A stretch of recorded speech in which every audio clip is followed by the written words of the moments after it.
नमस्कार महामंत्रोच्चार परम पूज्य गुरुदेव। ओम ह्रीं नमो अरहंताणम्। ओम ह्रीं नमो सिद्धाणम्। ओम ह्रीं नमो आयर्याणम्। ओम ह्रीं नमो उवज्झायाणम्। ओम ह्रीं नमो लोए सब्बसाहूणम्। ओम ह्रीं नमो अरहंताणम्। ओम ह्रीं नमो सिद्धाणम्। ओम ह्रीं नमो आयर्याणम्। ओम ह्रीं नमो उवज्झायाणम्। ओम ह्रीं नमो लोए सब्बसाहूणम्। ओम ह्रीं नमो अरहंताणम्। ओम ह्रीं नमो सिद्धाणम्। ओम ह्रीं नमो आयर्याणम्। ओम ह्रीं नमो उवज्झायाणम्। ओम ह्रीं नमो लोए सब्बसाहूणम्। एषो पंचणमुक्कारो सब्बपावपणासनो मंगलानं च सब्बेषु पढमं हवै मंगलम्। पढमं हवै मंगलम्। तीर्थंकर प्रभु महावीर को नमन। तीर्थंकर के प्रतिनिधि, भव्य जनों के त्राता, परम पूज्य आचार्य श्री महाश्रमण जी के श्री चरणों में वंदना। साध्वी प्रमुखासी जी, साधु साध्वी वृंद, बंधुओं एवं बहनों, आज पूज्य प्रवर का भव्य प्रवेश, नव्य प्रवेश यहाँ सूरत की नगरी में हुआ है। और साथ में हम इस भाषा में इसको कह सकते हैं कि कल गुरुदेव का सूरत में 21 तारीख को प्रवेश हुआ, तो सूरत का प्रवास पूरा 21 होगा, हम यह मंगल कामना करते हैं। और साथ में इतना गुरुदेव पधारे हैं, सूरत की सूरत संवारने शासन श्रृंगार आए हैं। सूरत की सूरत संवारने शासन श्रृंगार आए हैं। हर दिल में धर्म उतारने आगम का सार लाए हैं। भगवान महावीर के नाम से जुड़ा है गुरु महाश्रमण का प्रवास। भगवान महावीर के नाम से जुड़ा है गुरु महाश्रमण का प्रवास। जन जन को संसार अटवी से उबारने मानो वीर के अवतार आए हैं। तो महावीर के अवतार परम पूज्य गुरुदेव का आज सूरत में पधारना, और पंडाल को देख करके ऐसा अनुमान लगाया जा सकता है कि 2024 का चतुर्मास करने पधारे हैं या 23 का चतुर्मास करने पधारे हैं।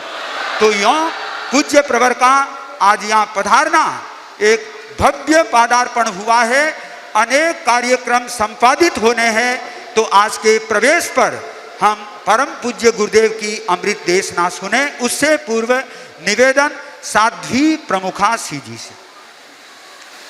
प्रज्ञा प्रजागृति नीता चेतु विनिर्मलीकृतं नमोस्तु गुरुवे तस्मै अभिन्नाय ममात्मने अभिन्नाय ममात्मने।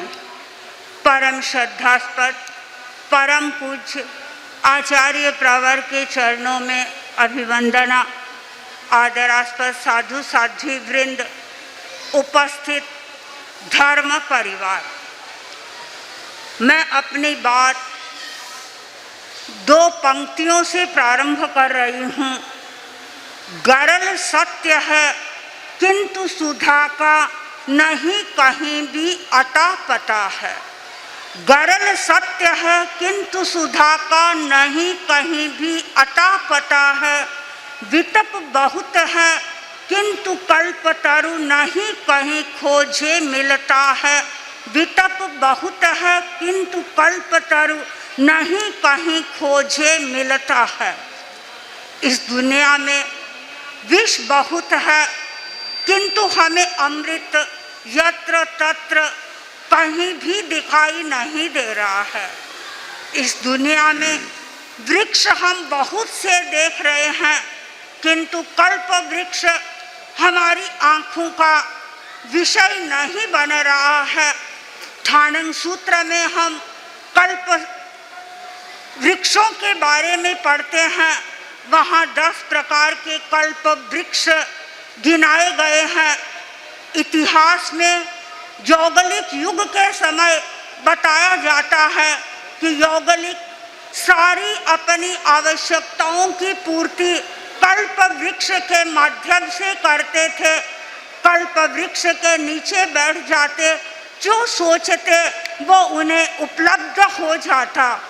किंतु वर्तमान में वे कल्प वृक्ष हमें दिखाई नहीं दे रहे हैं। परम पूज्य आचार्य वर्ग के साथ में जब मेवाड़ यात्रा की थी तो एक गांव में हमें बताया गया था कि यह कल्प वृक्ष है।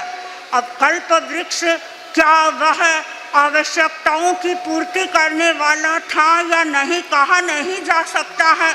किंतु आज सूरत में एक ऐसा कल्प वृक्ष आया है जो भौतिक आकांक्षाओं की पूर्ति नहीं करता है, लेकिन व्यक्ति यदि अपने आध्यात्मिक उद्देश्य बनाता है तो उन उद्देश्यों को पूर्ण करता है, उन उद्देश्यों को आगे बढ़ाने के लिए प्रेरित करता है। आचार्यवर कल्प वृक्ष बनकर के सूरत के इस धरती पर आए हैं। कल्प वृक्ष वह होता है जो लोगों की चेतना को झंकृत करता है। आचार्यवर यहाँ पधारे हैं, लोगों की चेतना को झंकृत करने के लिए पधारे हैं। आचार्यवर के आने का उद्देश्य है प्रबोधाय, यानी आचार्यवर यहाँ आए हैं, लोगों को ज्ञान देने के लिए आए हैं। आचार्यवर चाहते हैं कि लोग कुछ जाने, लोगों के मन में ये भावना पैदा हो कि आत्मा क्या है, कर्म क्या है, पुनर्जन्म क्या है, इन सब के बारे में लोग जाने। और इस ज्ञान चेतना को जागृत करने के लिए यह कल्प वृक्ष सूरत में आया है। दूसरा उद्देश्य है विवेकाय। व्यक्ति का ज्ञान जो जागृत हो गया, लेकिन उसका विवेक जागता नहीं है, और जब तक विवेक नहीं जागता है तो व्यक्ति को हेय ज्ञेय उपादेय का बोध भी नहीं होता। विवेक चेतना का भी जागरण आवश्यक होता है, क्योंकि बहुत सारे ऐसे निर्णय होते हैं जो व्यक्ति को अपनी विवेक चेतना के आधार पर देने होते हैं, और जब तक ये विवेक चेतना जागृत नहीं होती व्यक्ति किसी प्रकार का कोई निर्णय नहीं दे सकता। मुआज को यमन का शासक नियुक्त किया गया। जब मुआज मोहम्मद साहब के पास में पहुंचा, मोहम्मद साहब ने कहा, मुआज तुम यमन के शासक तो बन गए हो, किंतु लोग तुम्हारा विरोध कर सकते हैं, लोग तुम्हारे पर अभियोग लगा सकते हैं, लोग तुम्हारे बारे में गलत चिंतन कर सकते हैं, तो फिर जब तुम्हारे सामने समस्याएं आएगी तुम कैसे समाधान करोगे। मुआज ने कहा, मैं समाधान करने का प्रयत्न करूंगा। सबसे पहले कुरान के आधार पर कुरान को देखूंगा, यदि मुझे कुरान में उन समस्याओं का समाधान मिल जाए। मोहम्मद साहब ने कहा, सोचो यदि कुरान में वह समाधान नहीं है तो फिर तुम क्या करोगे। तो उस समय में मुआज ने उनको कहा कि यदि कुरान में मुझे नहीं मिलेगा तो मैं पैगंबरों के पास में जानने का प्रयत्न करूँगा। मोहम्मद साहब ने कहा पैगंबरों से भी तुम्हें समाधान नहीं मिला तो क्या करोगे? तो मुआज ने कहा अब मैं अपने विवेक को काम में लूँगा। और मोहम्मद साहब को लगा कि सचमुच में यह यमन का शासक बनने के योग्य है। तो आचार्यवर यहाँ पर आए हैं लोगों की विवेक चेतना को जागृत करने के लिए। यह कल्प वृक्ष आया है हिताय, सब लोगों का हित करने के लिए आया है। आचार्यवर, मैं अनुभव करती हूँ कि किस प्रकार हित की वांछा करते हैं। मैक्सिमम लोगों का हित सधे, इसके लिए निरंतर प्रयत्न कर रहे हैं। आचार्यवर, कभी भी किसी व्यक्ति को किसी प्रकार का किंचित मात्र भी कष्ट देना नहीं चाहते हैं। हर व्यक्ति के हित के बारे में सोचते हैं और जो व्यक्ति हित के बारे में सोचता है वह वास्तव में परमार्थ की साधना करता है। चूंकि आचार्यवर परमार्थ के साधक हैं, परमार्थ की साधना कर रहे हैं और परमार्थ की साधना करने वाला व्यक्ति हमेशा हित की कामना करता है, अपने मन से हित के बारे में, दूसरों के हित के बारे में सोचता है, वचन से वह दूसरों को हित का उपदेश देता है और उसकी प्रवृत्ति तो सारी हित के लिए ही होती है। आचार्यवर का सूरत में आगमन हुआ है हित की चेतना को जगाने के लिए। और चौथा उद्देश्य है प्रशमाय, यानी किस प्रकार लोगों के भीतर उपशम की चेतना जागृत हो। वर्तमान की परिस्थितियों को हम देखते हैं कि किस प्रकार व्यक्ति अपने आप को कषायों से कलुषित कर रहा है। छोटी छोटी बातों पर गुस्सा आ जाता है, ईगो प्रॉब्लम टकराती रहती है, हर बात के लिए माया करने के लिए तैयार रहता है, भौतिक पदार्थों के प्रति कितना आकर्षण बना हुआ है। ऐसी स्थिति में व्यक्ति के भीतर उपशम की चेतना कैसे जागे? आचार्यवर बराबर इसके लिए प्रयत्नशील है। कल ही आपने आचार्यवर के प्रवचन को सुना होगा। पर्वत पाठिया में आचार्यवर ने एक बहुत महत्वपूर्ण बात की थी, फरमाई थी, और वह थी यदि हमें अपने आत्मबल को जागृत करना है, हमें अपने आत्म शक्ति का विकास करना है, तो उसके लिए जरूरी है कि हम क्रोध पर नियंत्रण करें, हम अपने आवेशों पर नियंत्रण करें। आवेशों पर नियंत्रण करके हम आत्म शक्ति का जागरण कर सकते हैं। यह कल्प वृक्ष यहाँ आया है इस उपशम की कला को सिखाने के लिए। गुरुजीएफ के पास में उनका एक शिष्य आया। गुरुजीएफ अपने सैया पर लेटे हुए थे और उसे शिष्य को ऐसा लग रहा था मानो गुरुजीएफ अपने अंतिम सांसें गिन रहा हो। शिष्य ने पूछा, निवेदन किया कि गुरुदेव मुझे आप कुछ शिक्षा दे। गुरुजीएफ ने शिष्य को कहा कि तुम्हें जब गुस्सा आए तो 24 घंटे तक गुस्सा मत करना, 24 घंटे के बाद में तुम गुस्सा करना। शिष्य ने गुरुजीएफ की बात को स्वीकार कर लिया। अब हम चिंतन करें कि कोई व्यक्ति जब गुस्सा आ रहा है उस समय यदि वो गुस्सा नहीं कर रहा है तो 24 घंटे बाद तो सारी बातें ही समाप्त हो जाएगी। तो हमें उपशम की चेतना को जागृत करना है और इस उपशम की चेतना को जागृत करने के लिए यह कल्प वृक्ष इस धरती पर आया है। अगला उद्देश्य है सम्यक तत्व बोधाय, यानी लोगों को तत्व का बोध देने के लिए आया है, यथार्थ की अवगति देने के लिए आया है। जब व्यक्ति को यथार्थ की अवगति हो जाती है तो उसके चरण सही दिशा की ओर आगे बढ़ जाते हैं, और जब तक यथार्थ का बोध नहीं होता है तब तक व्यक्ति अपने जीवन में विकास नहीं कर सकता है। तो यह कल्प वृक्ष सूरत की धरती पर आया है। इस कल्प वृक्ष से हम अपने आध्यात्मिक उद्देश्यों को की पूर्ति करने का चिंतन करें। और अभी हम सुन रहे थे सूरत के बारे में कि सूरत डायमंड की नगरी है, सूरत टेक्सटाइल की नगरी है। आज एक ऐसा महापुरुष यहाँ पर आया है जो स्वयं अति समृद्ध है, जिसके पास डायमंड की कोई कमी नहीं है। भौतिक डायमंड नहीं है, ये पत्थर वाले डायमंड आचार्य वर्ग के पास में नहीं है, लेकिन इनके पास में डायमंड है। वो डायमंड है जिस डायमंड को हम किसी के साथ में तुलना नहीं कर सकते हैं, ऐसे व्रत इनके पास में है।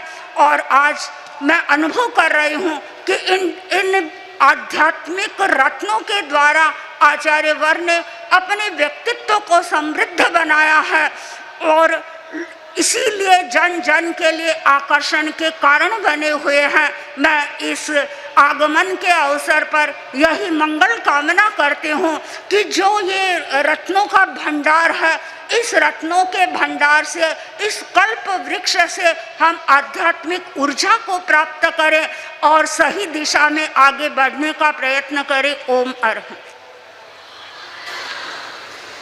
सूरत, जिस सूरत पर आचार्य तुलसी की कृपा रही थी, वे पधारे थे। आचार्य श्री महाप्रज्ञ जी भी पधारे थे, जिन्होंने चतुर्मास किया था। युवाचार्य श्री महाश्रमण जी भी साथ में थे। और इस बार आचार्य श्री महाश्रमण जी का पादार्पण कुछ विशेष लक्ष्य को लेकर के हुआ है।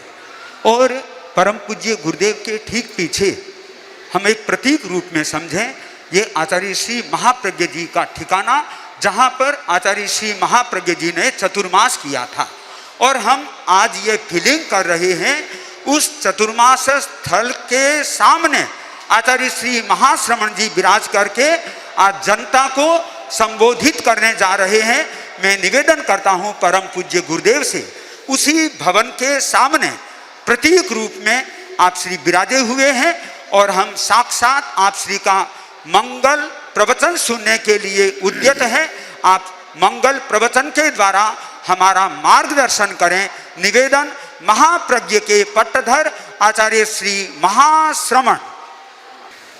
पन्नगे च सुरेन्द्रे च कौशिके पाद संस्पृशि निर्विशेष मनस्काय श्री वीरस्वामिने नमः। आर्हत वाङ्मय में कहा गया है, नमो चौबीसाय तीर्थगराणम उस भादि महावीर पज्जवसानाणम इणमेव निगंथम पावयणम सत्यम अनुत्तरम केवलम परिपुन्नम नेयाउयम संशुद्धम सल्लगत्तणम सिद्धिमग्गम मुक्तिमग्गम निज्जानमग्गम निब्बाणमग्गम अवितः मविसन्धि सब दुःखपहीणमग्गम। अध्यात्म की साधना में भक्ति का भी महत्व है। शुद्ध भाव से अपने शुद्ध आराध्य के प्रति जो निर्मल भक्ति होती है, वह शक्तिदायिनी बन सकती है।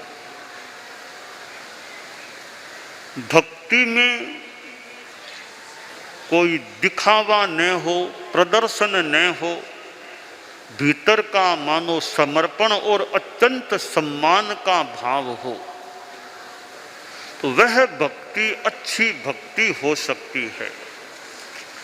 ठीक है, भक्ति के कुछ बाह्य रूप भी हो सकते हैं और भावों से भीतर से जो भक्ति होती है वह मूल भक्ति का प्राण तत्व होता है, ऐसा प्रतीत होता है। शास्त्र में जो कहा गया, नमो 24 24 तीर्थंकरों को नमस्कार किया गया। ऋषभ से लेकर महावीर तक के 24 तीर्थंकर इस जम्बू द्वीप के भरतक क्षेत्र में वर्तमान अवसर पीढ़ी में जो 24 तीर्थंकर हुए हैं उनको नमस्कार किया गया है, यानी उनके प्रति भक्ति व्यक्त की गई है और साथ में निर्ग्रंथ प्रवचन के प्रति श्रद्धाभिव्यक्ति कि यही निर्ग्रंथ प्रवचन सत्य है, अनुत्तर है, सब दुखों से मुक्ति का मार्ग है। इन वाक्यों में मानो भक्ति अभिव्यक्त हो रही है। विनय, भक्ति, समर्पण ये ऐसे तत्व हैं, इनमें जितनी निस्शर्तता हो और निष्कामता हो वह निर्मलता को पुष्ट करने वाली बात हो सकती है। जहां आंतरिक समर्पण है, समर्पण में कोई शर्त नहीं होनी चाहिए।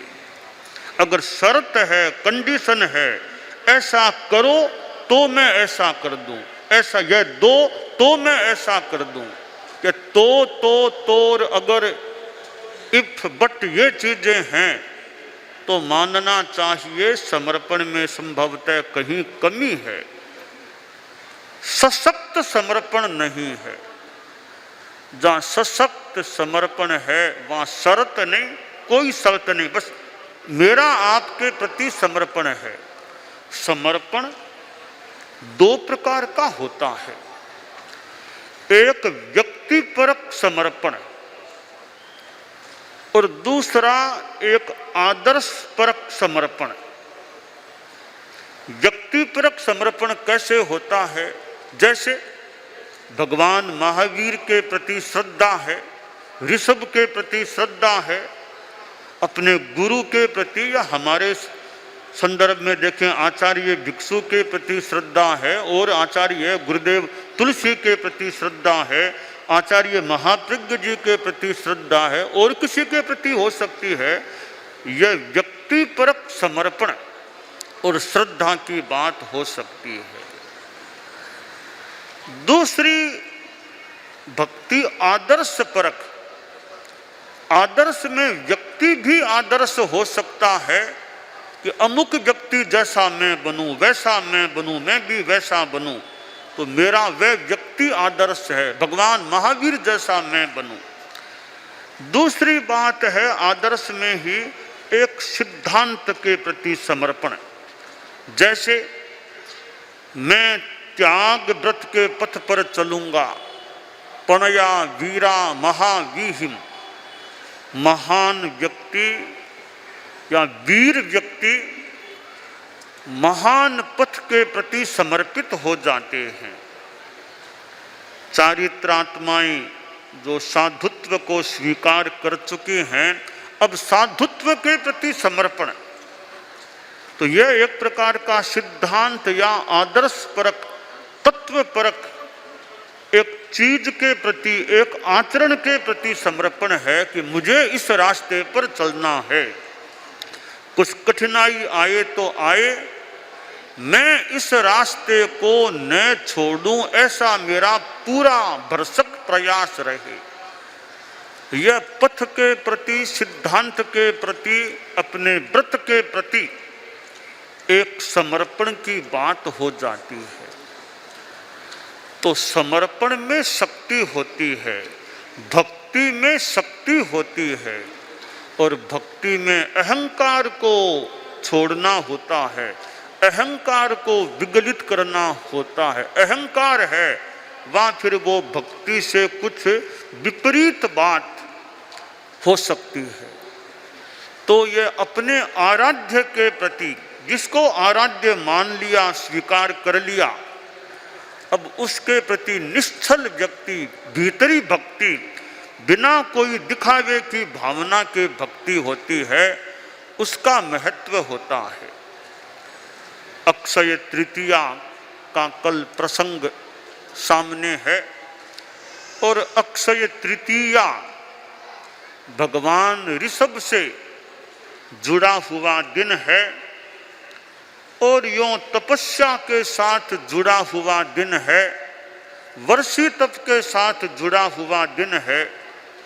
और भगवान ऋषभ जो इस अवसर्पिणी के इस व्रतक क्षेत्र के आद्य तीर्थंकर हुए थे, आदि तीर्थंकर हुए थे, तो ऐसी वीतराग परमात्मा, उनके प्रति हमारी भक्ति, अरहतों के प्रति भक्ति।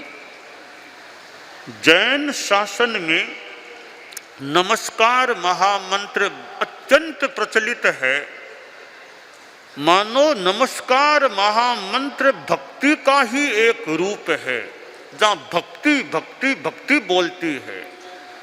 5 पद हैं, प्रत्येक पद का प्रारंभ नमो नमो नमो नमो से होता है। ये नमो, ये भक्ति का प्रतीक है, भक्ति है नमो। नम जाना, नमस्कार करना हमारा मस्तक है। और फिर कोई स्वाभिमानी आदमी हो तो हर किसी के सामने यह उत्तमांग, मस्तक हमारा उत्तमांग है, यह हर किसी के सामने तो कैसे झुके। एकदम समझदार स्वाभिमानी आदमी अपना मस्तक हर किसी के सामने कैसे झुका सकता है। पर एक त्यागी व्यक्तित्व है, वीतराग आत्मा है, परमात्मा है, वहाँ मस्तक भी, उत्तमांग भी झुक जाता है। एक संत के सामने एक राजा भी झुक जाता है, और तो क्या देवता भी नमस्कार करते हैं। यानी वो त्याग के प्रति, संयम के प्रति एक सम्मान की अभिव्यक्ति होती है। नमस्कार महामंत्र में यह नमो नमन है, यह भक्ति है अरहतों के प्रति, सिद्धों के प्रति, आचार्यों के प्रति, उपाध्यायों के प्रति और लोक के सर्व साधुओं के प्रति। नमस्कार महामंत्र का पाठ करने वाला एक भावात्मक रूप में करता है, समर्पण की भावना और भक्ति की भावना के साथ करता है, तो यह अर्थ बोध के साथ करता है। तो नमस्कार महामंत्र भी कितना निर्जरा कारक बन सकता है। एक श्लोक है, एक को नमोकारो जिणवर वस हस्य बद्ध मानस्य संसार सायराओ तारे नरंग व नारिंगवा।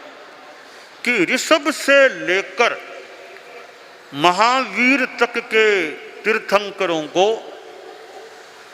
एक भी नमस्कार किया जाता है तो वह नमस्कार करता पुरुष या महिला को संसार सागर से तारने वाला हो सकता है। तो यह भक्ति की मानो शक्ति है, भक्ति का चमत्कार है, कुछ भी कह दें। वैसे चमत्कार शब्द भी काम में लिया जाता है, परंतु कहीं कहीं ऐसा लगता है कि जो नियम का ज्ञानी है, नियम का जानकार है, उसके लिए मानो चमत्कार नहीं है। जिसको नियम का ज्ञान नहीं है उसके लिए कोई बात चमत्कार हो सकती है। जो जानते हैं ये नियम है, ऐसा करने से ऐसा होता है, उसके लिए क्या चमत्कार है। नियम को नहीं जानते हो, ऐसा कर दिया, ऐसा दिखा दिया, उसके लिए चमत्कार हो सकता है। तो शायद कहीं अज्ञानता है, वहाँ चमत्कार सा लगता है। जहाँ ज्ञानित्व है वहाँ ठीक है, यह तो नियम है, ऐसा करने से ऐसा होता है। तो चमत्कार की बात हो न हो, आत्मा परमात्मा पद को प्राप्त कर सकती है। यह निर्मलता का, पराकाष्ठा तक का विकास हो जाता है। भगवान ऋषभ जैसे परम पुरुष जिनके यह तपस्या हो गई थी और उनका अनुकरण करते करते करने वाले कितने लोग वर्षी तप की साधना करते हैं, और वर्षी तप भी अच्छी साधना है। तो यह भी मानो भगवान ऋषभ के प्रति एक प्रकार से किसी रूप में भक्ति का प्रयोग है कि हमारे प्रभु ने ऐसा किया या ऐसा हो गया। उन जितना तो कर पाना मुश्किल या असंभव है।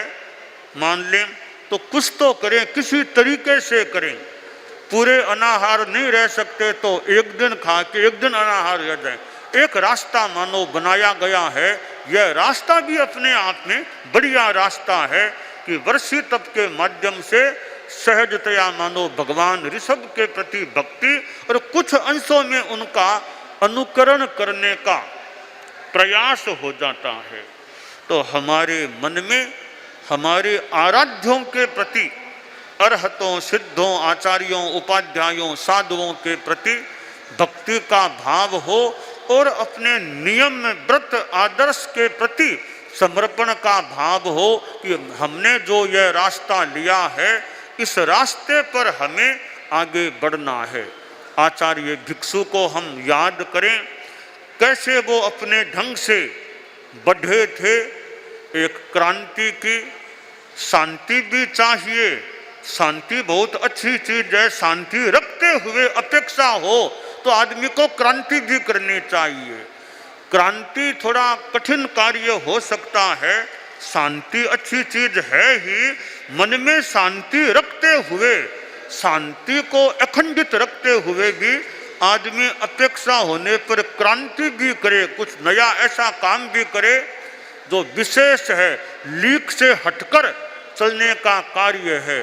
तो आचार्य भिक्षु ने एक कुछ ऐसा कार्य भी किया और अगर उनके मन में वो समर्पण नहीं होता तो प्रश्न है वो इतने आगे अपने पथ पर जिंदगी भर तक रह सकते या नहीं। लगता है भक्ति थी, भगवान महावीर के प्रतीक, आगमों के प्रतीक जो भक्ति थी और साधना के प्रति मान लें भक्ति, वो भक्ति के कारण अखंड रह सके, आगे बढ़ सके, ऐसी संभावना की जा सकती है। परम पूज्य आचार्य तुलसी गुरुदेव को हम देखें, उनके कितने गीत हैं जिन गीतों में भक्ति स्फुरित होती है। उनके इतने गीत हैं, स्वामी जी के प्रति कितने गीत हैं और भी कितने गीत हैं। और कहीं कहीं गीत गीत में उन्होंने सिद्धांत को भी रख दिया है। प्रभु म्हारे मन मंदिर में पधारो, यह गीत इतना भक्तिपरक है ही, तो भक्ति के साथ साथ एक सिद्धांत को भी मानो बताने वाला गीत है। भाव पूजा की बात को बताने वाला गीत है। तो भक्ति के साथ सिद्धांत को भी रख देना। हम श्रीमद् दयाचार्य को देखें, उनकी 24वीं को देखें, उनके 24वीं तो वैसे 24 तीर्थंकरों के प्रति एक एक गीत है, वो मानो भक्ति है। पर इन भक्ति के गीतों में भी उन्होंने सिद्धांत, तत्वज्ञान को भी बीच बीच में डाल दिया है और साधना की बात को भी बीच बीच में डाल दिया है। तो भक्ति भी हो गई, तत्वज्ञान की बात भी आ गई, 24वीं में साधना की बात भी आ जाती है। यह मानो रचनाकार का कला कौशल है कि भक्ति के साथ कैसे तत्व को नत्थी कर दिया गया है। साधना का मानो पथ दर्शन भी गीतों में डाल दिया गया है। तो ऐसे अनेक भक्ति के माध्यम हैं, गीतों के द्वारा, मंत्र पाठ के द्वारा भक्ति की अभिव्यक्ति हो सकती है। और इस प्रकार की विनय भक्ति के द्वारा हम कर्म निर्जरा के पात्र भी बन सकते हैं और अपने आत्मा को निर्मलता की दिशा में भी आगे बढ़ा सकते हैं। तो हमारे जीवन में यह आध्यात्मिक भक्ति भी रहे। नवकार मंत्र अपने आप में एक मानो भक्ति का तत्व है, उसके पाठ के द्वारा भी हम अपनी भक्ति की साधना कर सकते हैं। दानान सिद्धम अभय पयाणम सच्चे सुया अनवज्जं वयन्ति तवे सुया उत्तम बंभचेरम लोगुत्तमे समणे नाय पुत्ते।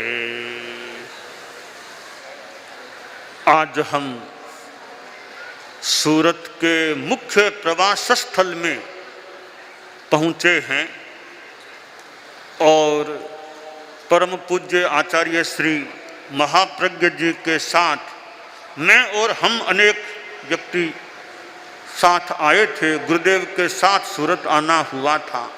सूरत में सन 2003 का चतुर्मास भी हुआ था, सिटी लाइट तेरापंथ भवन, और गुरुदेव महाप्रज्ञ जी का वह चतुर्मास, उसमें हम लोग भी साथ रहे थे। और आज पुनः मानो करीब 20 वर्षों के बाद सूरत में आना हुआ है। तो गुरुदेव महाप्रज्ञ जी का जो चतुर्मास क्षेत्र है, गुरुदेव तुलसी ने तो चतुर्मास किया नहीं था सूरत में, गुरुदेव महाप्रज्ञ जी ने चतुर्मास किया था। उनकी चतुर्मास क्षेत्र की भूमि में आज मुख्य प्रवास स्थल में हमारा सूरत में यहाँ आए हैं। और मुनि श्री उदित कुमार जी स्वामी से मिलना हुआ है। और मुनि श्री का चतुर्मास सूरत में ही यह चतुर्मास था। और मुनि श्री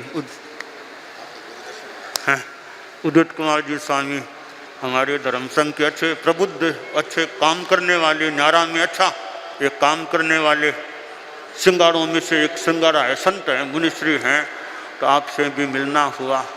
खूब अच्छा काम चलता रहे, खूब धर्म संघ की प्रभावना, धर्म की प्रभावना, वक्तृत्व के द्वारा और बुद्धिमत्ता के द्वारा खूब अच्छा काम होता रहे। फरमा दो, कहीं फरमाओ, फरमा दो, फरमा दो। धम्मो मंगल मुक्तिठम अहिंसा संजमो तवो देवावितम नमन संति जस्स धम्मे सयामणो। परम श्रद्धास्पद आचार्य प्रवर साध्वी प्रमुखा श्री जी, मुख्य मुनि श्री जी, साधु साध्वियों, धर्म प्रेमी बंधुओं और बहनों, इतिहास में पढ़ते हैं कि जब किसी चक्रवर्ती का उदय होता है तो आयुधशाला में चक्र रत्न उत्पन्न होता है और उस चक्र रत्न के सहारे वह राजा पूरी पृथ्वी की परिक्रमा करते हुए सब पर अपना शासन स्थापित करता है और वह एक चक्रवर्ती के रूप में स्थापित होता है। परम पूज्य आचार्य प्रवर के संदर्भ में मैं कहूं, क्योंकि तीर्थंकरों के बारे में यह कहा जाता है धम्मवर चाउरंत चक्रवर्तीनम, तो आचार्य भी तीर्थंकरों के प्रतिनिधि होते हैं। तो आप भी धर्म चक्रवर्ती हैं। आचार्य भिक्षु से लेकर आचार्य महाप्रज्ञ जी तक एक एक आचार्यों ने अपने धर्म चक्र को अपने अपने उत्तराधिकारी को सौंपा और परम पूज्य आचार्य श्री महाप्रज्ञ जी ने आपको वह धर्म चक्र सौंपा और उस धर्म चक्र को लेकर के और आप जिस तरह से यात्रा कर रहे हैं, एक तरह से दिग्विजय यात्रा कर रहे हैं, धर्म विजय यात्रा कर रहे हैं, अध्यात्म के संप्रसार की यात्रा कर रहे हैं, यह अपने आप में अद्भुत है। मैं देखता हूँ आचार्य प्रवर का जहाँ पदार्पण होता है वहाँ की रौनक, वहाँ की रंगत, वहाँ का उत्साह, वहाँ की उमंग और लोगों में जो एक क्रेज बनता है, सोचता हूँ कि क्या कारण है। एक आदमी जैसा आदमी फिर भी इतना फर्क क्यों? फर्क इसीलिए है कि आप एक धर्म चक्रवर्ती हैं, पुण्य के अक्षय कोश हैं। कई बार मैं भक्तामृत का पाठ करता हूँ तो मन में आता है कि आचार्य मानतुंग ने जो अपने भगवान के प्रति भक्ति करते हुए कहा, यही शांत राग रुचि भी परमाणु विश्वम निर्मापितस्त्रिभुवनैक ललाम भूत तावंत एव खलु तेप्यणवः पृथिव्याम यत्ते समानमपरम नहीं रूपमस्ति। लगता है वह रूप के संदर्भ में कहा, किंतु लगता है कि आपके पुण्य का कोई और छोर नहीं है, एक अक्षय कोश है। तो आज इस अक्षय कोश धर्म चक्रवर्ती के पावन दर्शन हुए। मन में जो प्रसन्नता है उस प्रसन्नता को अभिव्यक्त नहीं कर सकते। विदासर मर्यादा महोत्सव से चले और आप श्री के निर्देशानुसार सूरत में आए सूरत में आकर के और हम अपने ढंग से कार्य किया और यहाँ का श्रावक समाज बड़ा समर्पित, श्रद्धाशील, निष्ठाशील और बड़ा अच्छा उत्साह और उमंग। बस इनको केवल दिशा निर्देश चाहिए, केवल उनको मार्गदर्शन चाहिए। हर कार्य करने के लिए वे उद्यत रहते हैं, कटिबद्ध रहते हैं। गुरुदेव, आपकी कृपा और आशीर्वाद से यहाँ का श्रावक समाज जागृत है, विशेष रूप से जागृत हुआ और आप श्री ने कोयंबटूर मर्यादा महोत्सव पर अक्षय तृतीया का वरदान प्रदान किया और उसी का परिणाम हम देखते हैं कि आज सूरत में 1150 के आसपास कल पारणे होने वाले हैं। यह सब आप श्री की अनुकंपा और आप श्री की पुण्यवत्ता का परिणाम है। आज हम देखते हैं इतना बड़ा प्रवचन पंडाल महावीर समवसरण बताया गया कि 200 बाई 535 फुट का ये इतना विशाल समवसरण, एक समवसरण बिना किसी पिलर का, यह अपने आप में अद्भुत है।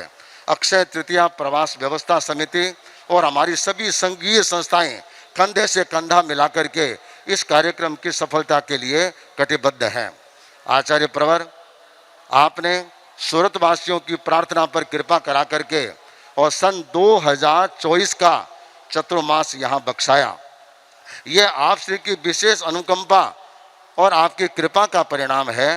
मैं मानता हूँ आपकी इस कृपा और अनुकंपा पर सूरतवासी खरे उतरेंगे और हर दृष्टि से सफल बनेंगे। उसका नज़ारा हम सब इन दिनों में देख ही रहे हैं। आज प्रवेश पर जो एक भव्य रूप सामने आया, काफ़ी अच्छी तैयारी कार्यकर्ताओं ने की। कुछ तो गर्मी की मौसम थी, जल्दी जल्दी पधारना था, नहीं तो रैली की बहुत सुंदर व्यवस्था और व्यवस्थित क्रम बना हुआ था। एक पुलिस अधिकारी मिले, उनसे पूछा तो उन्होंने बताया कि करीब करीब महाराज 30,000 लोग इस प्रवेश यात्रा में थे। अब गिनने के लिए तो कोई गया नहीं, फिर उन्होंने जो बताया उस हिसाब से हम देखते हैं तो एक चक्रवर्ती 32,000 राजा उनके सेवा में रहते हैं। लगता है आज 30-32,000 लोग आचार्य प्रवर की सेवा में इस भव्य प्रवेश पर यहाँ पर उपस्थित हैं। तो मैं मानता हूँ ये आपकी अखंड पुण्यवत्ता का परिणाम है। आज हम सब संतों को, मुनि अनंत कुमार जी, मुनि रम्य कुमार जी, मुनि ज्योतिर्मय जी, हम सभी संत बड़े प्रसन्न हैं कि आपकी कृपा से आज हमें पावन गुरु दर्शन प्राप्त हुए। जब मुनि मोहजित कुमार जी भी करीब 3 महीनों से बालोत्रा चतुर्मास करके यहाँ पधार गए थे, तो यहाँ पर हमारा सह प्रवास काफ़ी साथ में रहा। बड़े मृदु स्वभाव वाले और तीनों संतों का क्रम हमारा बहुत अच्छा रहा। साध्वियाँ भी, साध्वी लब्धि श्री जी जिनका चतुर्मास पहले ही सूरत के क्षेत्र में था, उसके बाद साध्वी सम्यक प्रभा जी, साध्वी मधुबाला जी, बाद में अभी तिस्ला कुमारी जी, अनेक अनेक सिंगाड़े यहाँ पर पधारे और सबका बड़ा अच्छा प्रमोद भाव रहा। तो विदासर मर्यादा महोत्सव से विहार होने के बाद हम देखते हैं आज इस आसन पर हमेशा शासन माता साध्वी प्रमुखा जी को देखने के लिए हमेशा आंखें उस रूप में तैयार रहती थी, किंतु अपन जानते हैं औदारिक शरीर की स्थिति है।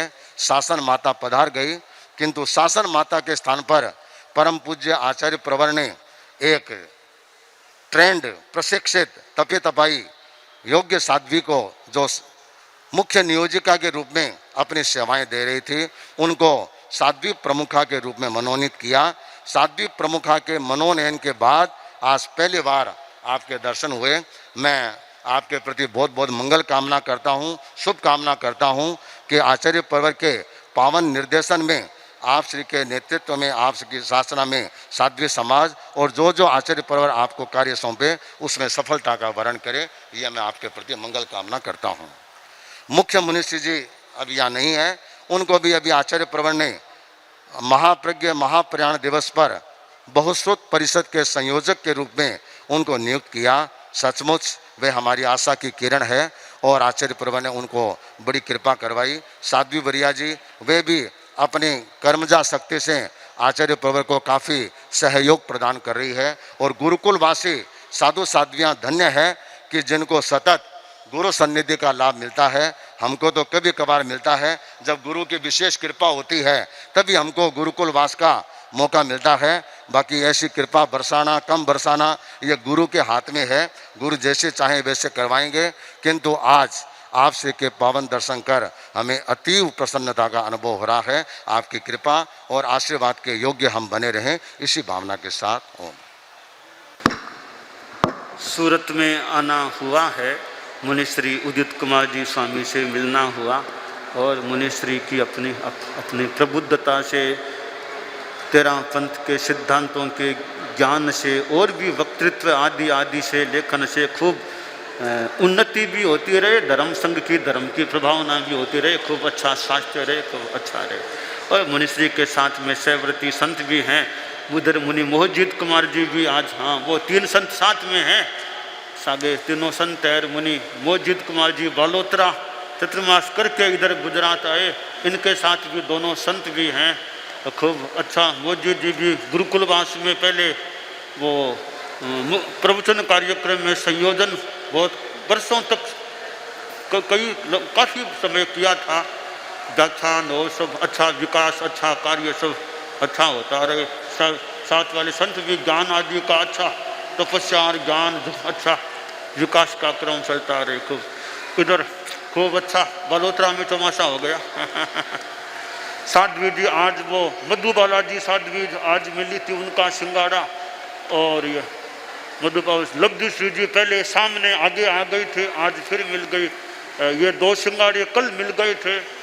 और तो सभी साध्वियाँ भी खूब अच्छा काम करते रहे। सूरत में कईयों ने सूरत में भी रहना हुआ है, उधना सूरत उधर, और भी सब अच्छा काम करते रहे।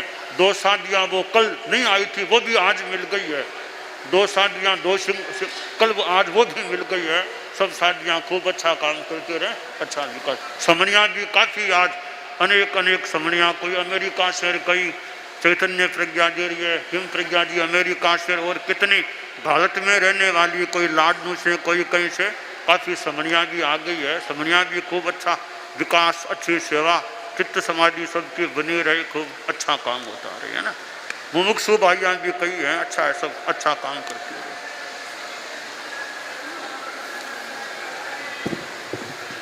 परम पूज्य गुरुदेव का मंगल प्रवचन हुआ और 2024 परम पूज्य गुरुदेव के सूरत चतुर्मास के लिए मानो कि मास्टर माइंड मुनि श्री उदित कुमार जी स्वामी रहे जो है, क्योंकि उदित स्वामी ने जिस रूप से यहाँ पर तैयारियाँ की और छापर में जो गुरुदेव ने यहाँ का दृश्य देखा, और लगता है कि सह दीक्षित की एक विशेष भावना को लेकर के पूज्य प्रवर ने घोषणा कर दी कि 2024 का चतुर्मास सूरत में करने का भाव है। यह भी अपने आप में एक विशेष बात है। और अब आचार्य श्री महाश्रमण अक्षय तृतीया प्रवास व्यवस्था समिति, जो भी सूरत की ओर से यहाँ के अध्यक्ष संजय जी सुराना, वे गुरुदेव के स्वागत में अपनी बात को यहाँ पर प्रस्तुति दे रहे हैं। उसके बाद में प्रवास व्यवस्था समिति का गीत, वे अपने गीत की तैयारी कर रहे हैं। सतरंगी भोर निराली, सतरंगी भोर निराली, धरती मंगल गाए, सूरज करे आरती प्रभु की, गगन अमी बरसाए। युग युग तक तुम तपोधरा पर मंगल दीप जलाए, पोर पोर पुलकित भावों का स्वास्तिक शुभ रचाए।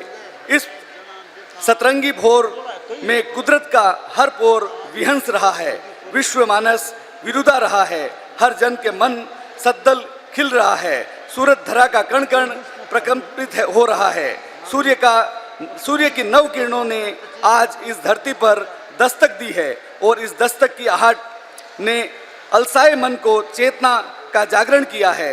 सूरत की यह धरा, जिसका हर कण वर्षों में गुरु चरणों में स्पर्श पाने आतुर हो रहा था, आज वह धन्य हो गया है। उस अहिल्या की तरह जिसने भगवान राम के चरण स्पर्श पाकर स्वयं की पहचान पाई। 10-10 आचार्यों की संपदाएं, अनुपम उपलब्धियों का अक्षय खजाना जिन्हें विरासत में मिला है, ऐसे अच्छा निधि अनुभवों के रत्नदीप बहुश्रुत आचार्य की अभिवंदना करने हमारे रोम लोम लालायित हैं, प्रभुवित हैं, प्रफुल्लित हैं। गुरु की एक नज़र मंगलकारी होती है, वहाँ गुरु ने हम पर करुणा की दृष्टि बरसाई है। हम हमारे सौभाग्य की सराहना कर धन्यता की अनुभूति कर रहे हैं। आपके उज्ज्वल अभावल्य में हम सभी के जीवन की सार्थकता का बोध होता है। आपके पुनीत सानिध्य को प्राप्त कर हम सम्यक पुरुषार्थ की प्रेरणा पाते हैं। आप श्री का मंगल मार्गदर्शन आलोक दीप बन हमारा पथ प्रशस्त करता है और इसीलिए आज हमारा हर प्रयास सफल होता दिखाई दे रहा है।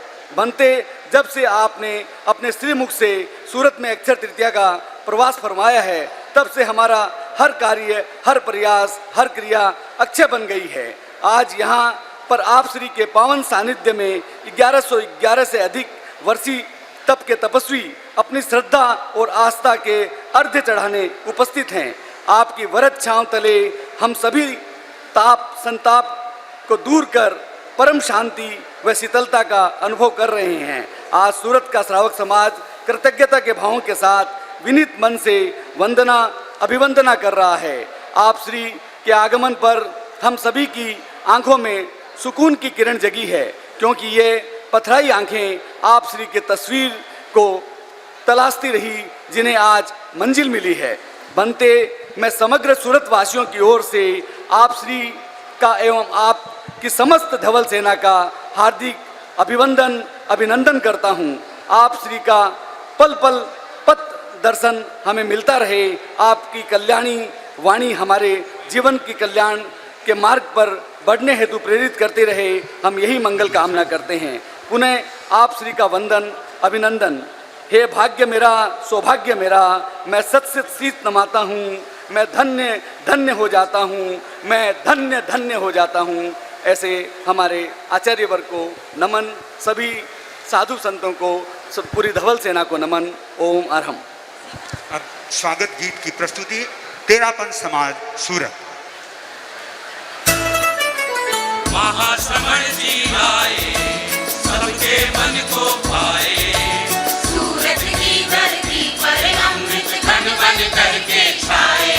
हे नेमानंदन करते हैं वंदन, हे जीवन धन करते हैं वंदन।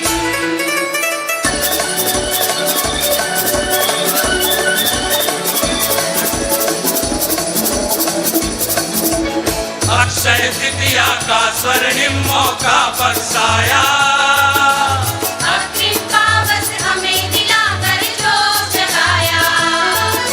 स्वप्न फले जो है सबके हम हैं सौभागी, सुस्ती दूर हुई है सारी जनता जागी। आर्य प्रवर दोनों हाथों से करुणाशील पिलाए। हे नेमानंदन महाश्रमण जी आए, सबके मन को भाए, सूरत की धरती पर अमृत घन बन करके छाए। हे नेमानंदन करते हैं वंदन।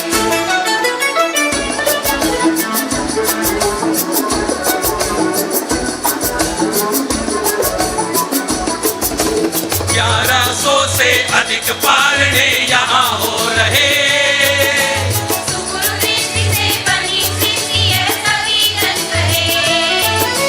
कीर्तिमान बना यह पहला नहीं भूलेंगे। प्रभु के दिखलाए पथ पर हम सदा चलेंगे। ज्योति चरण जो सबकी आंखों में है सदा समाए। हे नेमानंदन महाश्रमण जी आए, सबके मन को भाए, सूरत की धरती पर अमृत घन बन करके छाए। हे नेमानंदन करते हैं वंदन।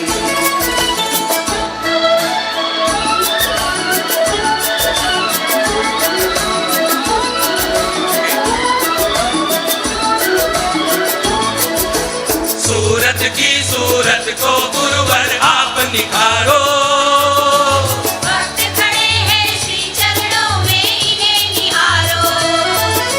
प्रभु की नजर जहाँ गिरती परिवेश बदलता, है विश्वास मिलेगी हमको सदा सफलता।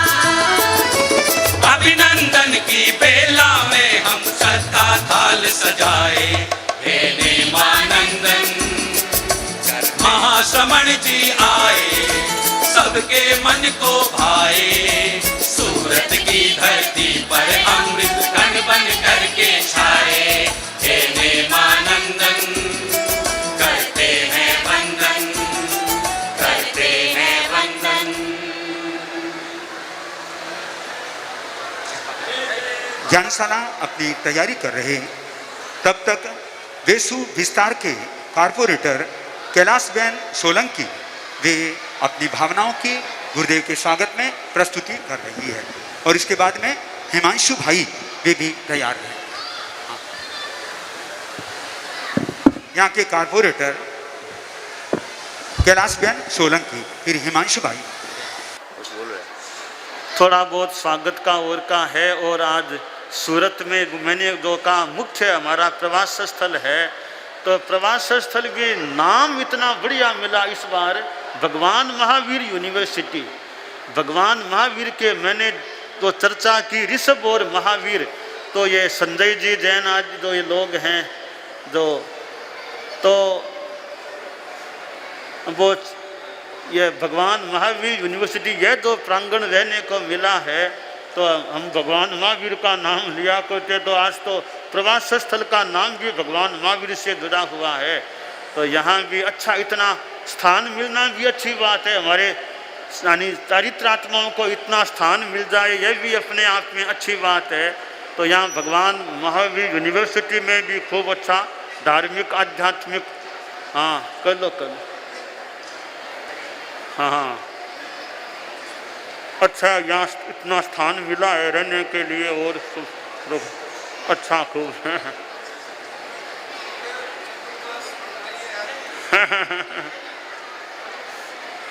देखो अभी का प्रवास तो शुरू हो गया आज से, हम देखो आप खूब अच्छा विकास होता रहे।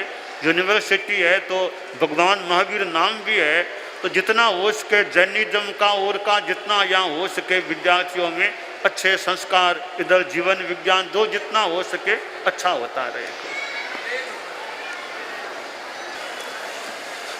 नमस्कार, गुरु जी को सादर वंदन करता हूँ। हमारे इस सेवा क्षेत्र के अंदर हमारे विस्तार में आप पधारे। आज अखात्रिज का महापर्व, भगवान परशुराम की जन्म जयंती, और आज ही स्वर्ग से पृथ्वी के ऊपर गंगा जी का अवतरण हुआ था। इसी दिन सूरत की इस पावन धरा के ऊपर गुरु जी का दर्शन हुआ, मुझे आपका आगमन हुआ, उसके लिए हम आपसे कोटि कोटि वंदन करते हैं, आपके आशीर्वाद के आभारी हैं। विस्तार के कारपोरेटर श्री कैलाशबेन सोलंकी वे भी अपने विचारों की प्रस्तुति। कैलाशबेन सोलंकी।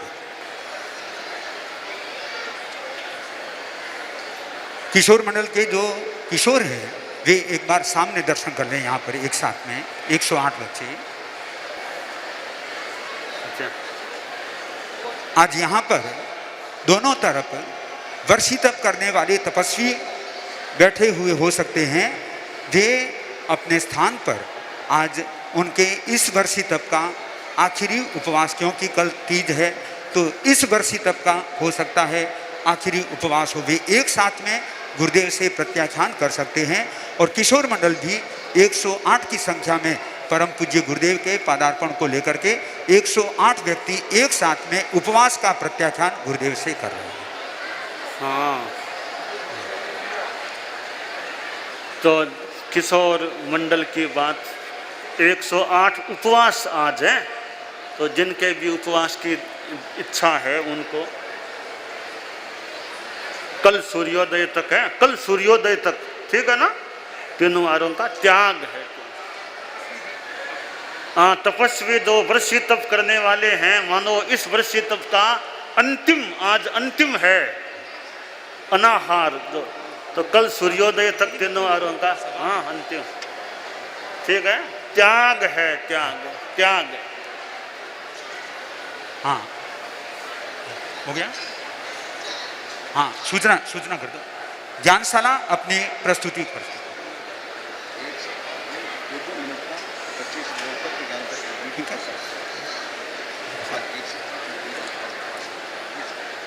अच्छा, वैसे यहाँ पर 7 अभी से 8 ध्यान सारा 7 से 8 शनिवारिक सामायिक व उसके बाद 8 बजे से धम्म जागरण का कार्यक्रम रखा गया है। तपस्वी की अनुमोदना में मीनाक्षी भूतोड़िया और सूरत के कलाकारों द्वारा धम्म जागरण का प्रोग्राम रखा है, तो आप सभी अवश्य पधारें।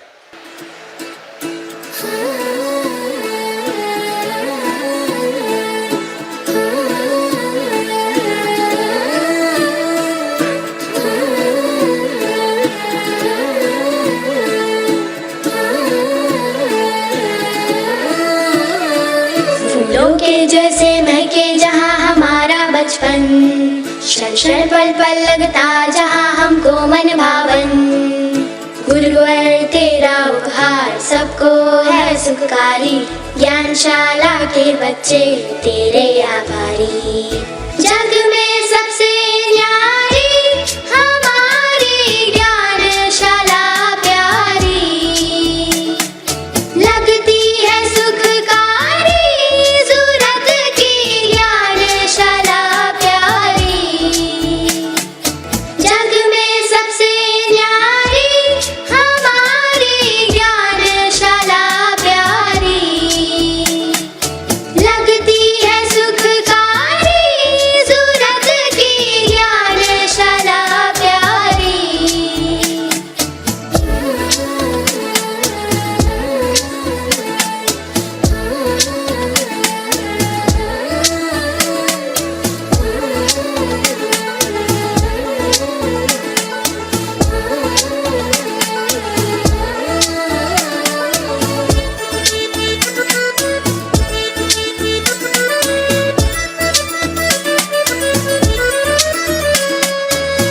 अनुशासित बन सके, ज्ञानी बन पाए, संस्कारों के सौरभ से जीवन महकाए।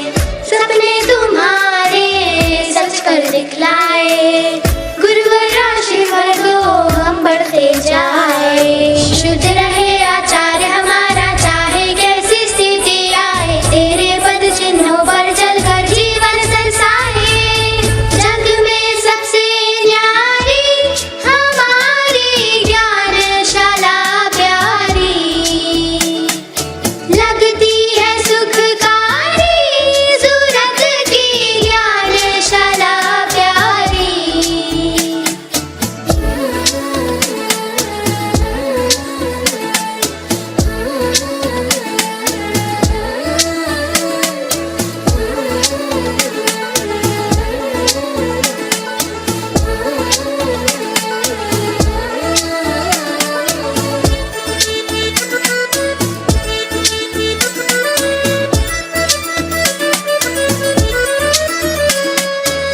हम बच्चे भोले हैं पर प्रण के पक्के, कोई ताकत हमको ना हिला पाए।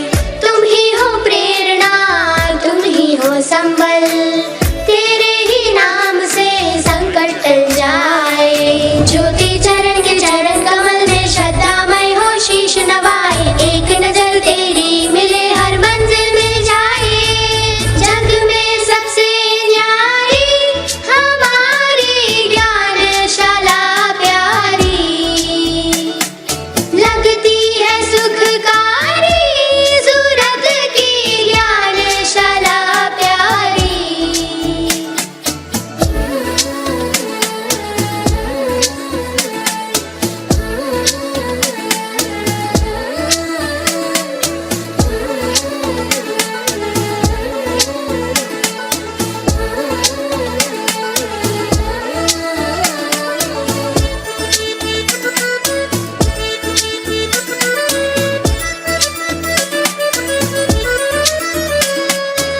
महावीर के शासन में सबसे निराला, अवनी अंबर में चमके तेरा पंथ तारा। विरलाल बेला है शासन अनुशासन, सबके मन को भाए इसका रखवारा।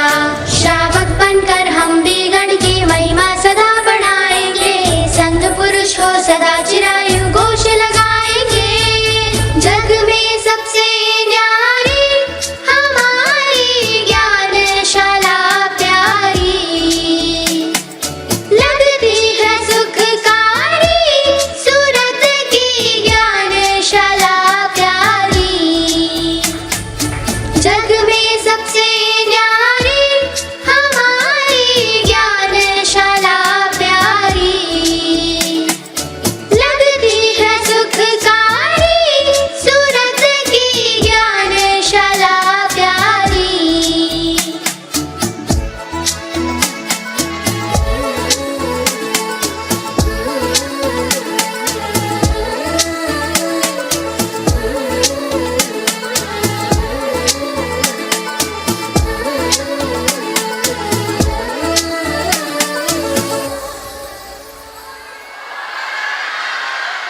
गुरुदेव के पदार्पण के उपलक्ष्य से और इधर विशेष मुनि श्री उदित कुमार जी स्वामी के प्रेरणा से राकेश फूलचंद चौरड़िया, जिसने 31 की तपस्या का मास क्रमण किया है, और आज जितेंद्र ढेलड़िया वे यदि उपस्थित हों तो 28 का प्रत्याख्यान करने के लिए यहाँ पर उपस्थित हो सकते हैं।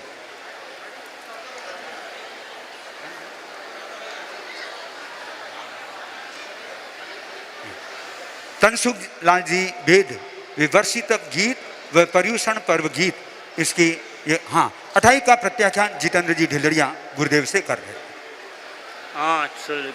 त्याग तनसुख लाल जी वेद अपनी कृति वर्षित गीत व पर्यूषण पर्व गीत गुरुदेव के सामने यहाँ पर।